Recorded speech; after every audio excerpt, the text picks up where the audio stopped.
What a way to return from a 5 week break. Oda knows what he's doing.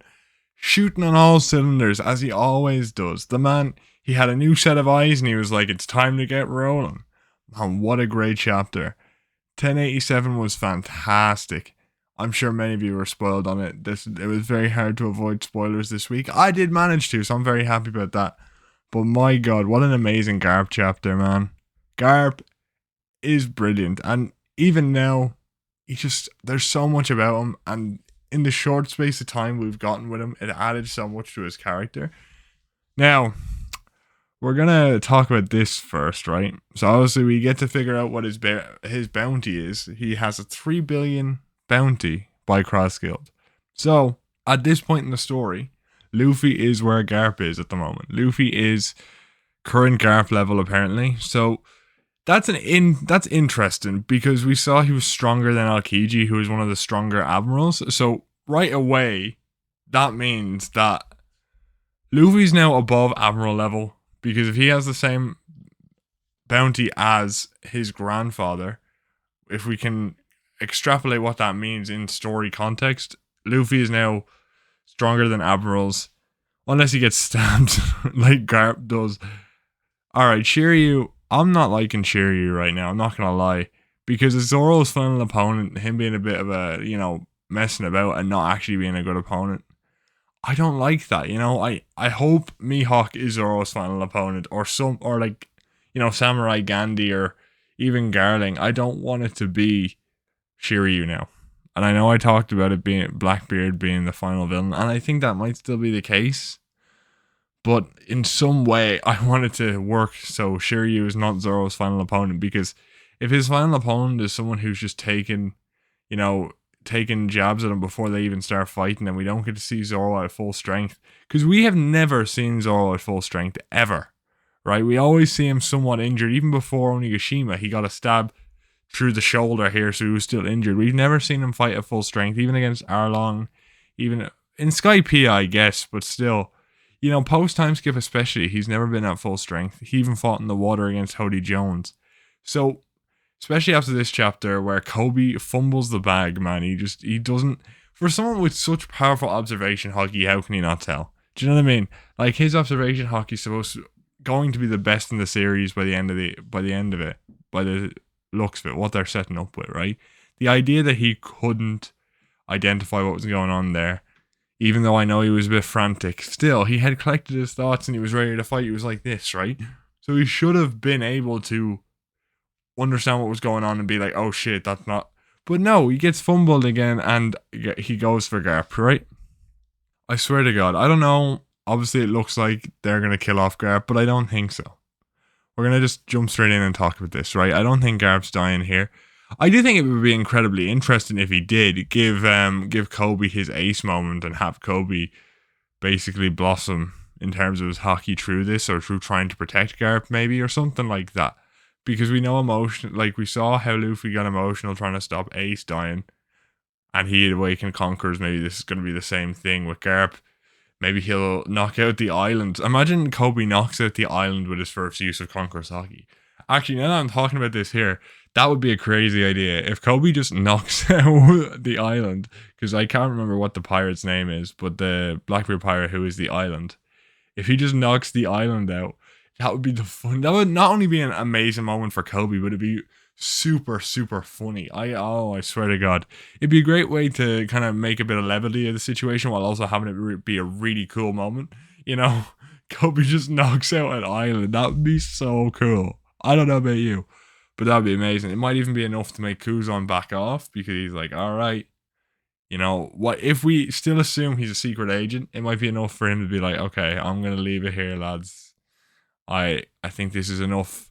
This would be enough reason for me to run, and I would get away with it. You know what I mean?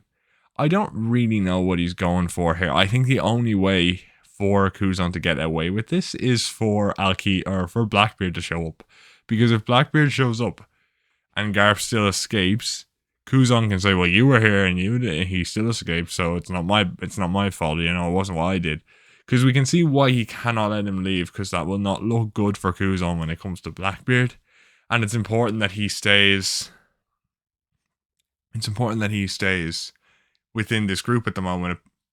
I think the more I look at Aokiji, the more I'm convinced, he's not part of Blackbeard for real. He is a secret agent. And one of the best moments in this chapter convinces me to more of a degree, right? Because we have him punching Garp, but Garp uses Conqueror's Hockey, right? We see he uses like some form of Conqueror's Hockey to some degree, it looks like.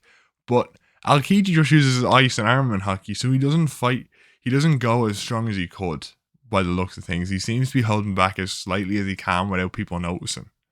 And okay, we don't know if he has Conqueror's Hockey, but he was trained by Garp for years, right? He has to, and considering he did the same training as Garp and everything, and he fought 10 days on Punk Hazard against Akainu, he needs to, you know what I mean? It has to be a thing. Now, obviously, you could argue Akainu might not have Conqueror's Hockey because I've been saying he'll fight Sabo, and if Sabo never gets Conqueror's Hockey, you could argue that, Akainu not having it would make that fight more, easier, make that more reliable, make it easier. So, I don't know, to be honest. I'm a bit, I don't know where to go, but I do think this is bad for the Admiral, like the Admiral agenda, because obviously, Luffy now is Garp's level, and we could see here that Aokiji, to beat Garp, needed him to be handicapped in some way, right?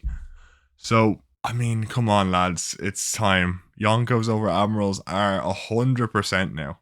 There's no doubt in my mind. Like, I was trying to give Kizaru the benefit of the doubt and be like, he's going to come in here and wipe out shop, but like, in my opinion, Aokiji, Kizaru, and Akainu are like similar. Like they're all going to be within the similar range of each other. It's like Hybrid Kaido and Gear 5 Luffy, right? They're all kind of like, if one's stronger than the other, it's very slight. You know what I mean? So at this point in time, I think we now understand that Garp is probably stronger than all the Admirals still when he's out of his prime. So it's interesting because we see now that they're setting up the world government, and they're setting up the world government, they're setting up the old guard, all these different strong ass characters. And here's how I feel it might end up going, right? Because the more I sit here, I think by the end of the story, before the end of the story during the final war, I think Akainu, something's going to happen. He might switch sides, not switch sides. Like, he's going to switch sides immediately before he dies, if he does, right? He's not going to switch sides and stay alive. It might be a thing where when he finds out who Emu actually is, or something Emu wants to do and he completely opposes it, and then they get rid of him, right? And then that's how they introduce Emu, right? We build him up. We build up Akainu for so long, and he fights against Emu or something like that. He fights against Sabo, and then he dies to Emu because he disagrees or something like that. And then we get the world government showing up. Fujitora then takes charge of the Marines, and then we get them switching sides, and that's why we're building up to be slightly weaker than the current world government that we see. Because Aokiji's showing was impressive, but considering Garp is now, Luffy is basically confirmed to be Garp's level because we have their bounties being relatively similar. It's like, okay, so he's basically gonna get washed, right? Like, Kizaru, he's probably going to fight Zoro or Sanji at this point on this arc. It'd be actually really interesting now for him to fight Sanji. I feel like him fighting Zoro would make slightly more sense though, because in Sabaody, when Kizaru was like this and had his leg up over Zoro, and Zoro might want to get redeem himself from that. It's one of his only major failings, so he wants to redeem himself from that. But I feel like now first commanders are more considerable to admirals than Yonkos are. So, I mean, that explains why they need 3 admirals to go after a Yonko. Because honestly, I probably would put 1 Yonko over 2 admirals at this point. I think this chapter especially kind of shows me that. I don't know.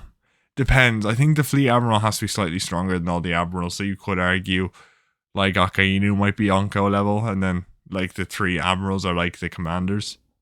That's a reasonable take. I would probably go with that. But like, this chapter was crazy though. There's a lot of setup, and we have at the end of the chapter basically having, the Marine, Garp's Marine Corps are knocked out. Like Kid and like Law, they're gonna set this up. But here's my big idea for why they're doing all this, right? We're getting all this, we're seeing all this in motion, and this is all happening relatively in time with Egghead. Yeah, I think we're gonna cut back to Egghead, and the Egghead incident has already begun. right?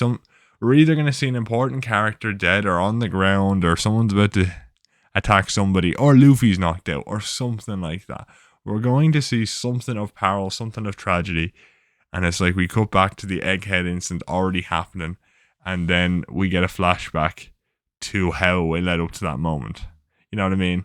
So let's say in a couple chapters or next chapter, whenever it cuts back to Egghead, we see a scene where, like, let's use Luffy, right? Luffy's on the ground and Saint J Garcia is just standing over him, and it says the Egghead incident has begun, right?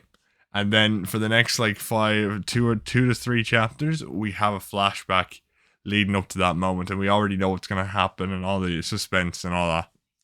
You know what I mean? I think that would be a very interesting take on it, because we're building up, we're seeing all these moments happen, and to cut back to a Oda box that says the same thing about the Straw Hats or about Egghead as a whole, I think would be fascinating. In fact, imagine if instead of what I'm saying in 2 to 3 chapters, the flashback encompasses the entire arc. So we cut back to the end of the arc. So like Luffy and his crew might be decimated, or the Sunny might be pushed away from the island somehow, and something that will lead into Elbath. You know, I feel like the more I'm thinking about this, obviously I'm a bit biased. I want everything to lead to Elbath and us to get to Elbath at some point. But I think it'd be an interesting take. From what I remember, we've never gotten that in One Piece, where you know the way like in the first chapter of many series where they start with a mad reveal, and then they go back and you flashback, and the story is just running through what led up to that moment. I'm actually very fascinated to see it now happen for Egghead, because I feel like he's setting up all these defeats. I think it'd be an interesting way to handle Luffy's defeat in Egghead if he does get defeated.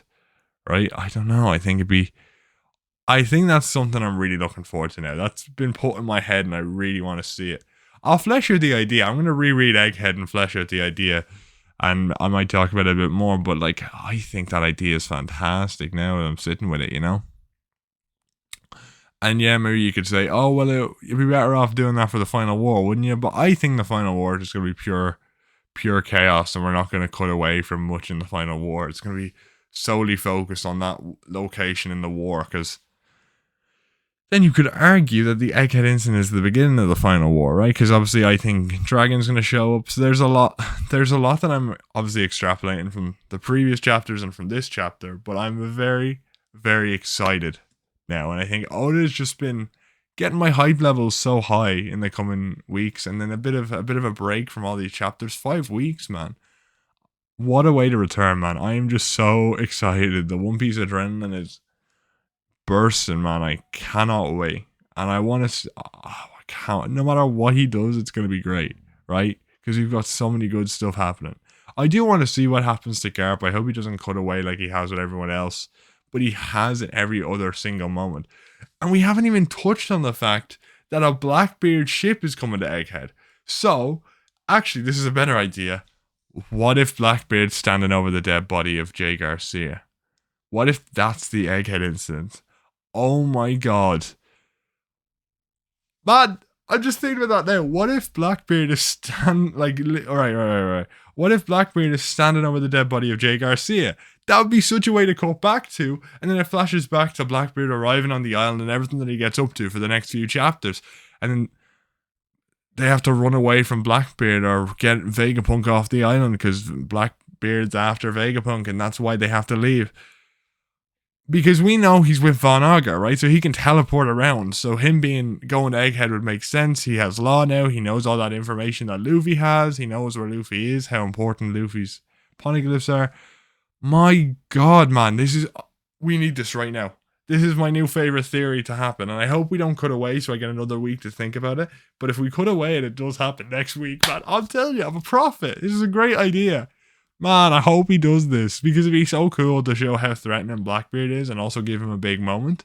Because we've had Luffy punch a Celestial Dragon, and, you know, obviously, Blackbeard's supposed to be worse than Luffy. So him having killed a Gorosei member, imagine how... And not only that, he killed a Gorosei member, right? But it would be foreshadowing as well for everyone saying he's going to kill Shanks because he's a Celestial Dragon. So, giving Blackbeard a habit of killing Celestial Dragons will lead to him being, will lead to the people being like, oh, he's definitely going to kill Shanks. The foreshadowing's there. Oh man, this is a perfect idea. I'm gonna leave you with that, lads. Oh my god, I need this to happen. I actually do. It needs to happen, I tell you.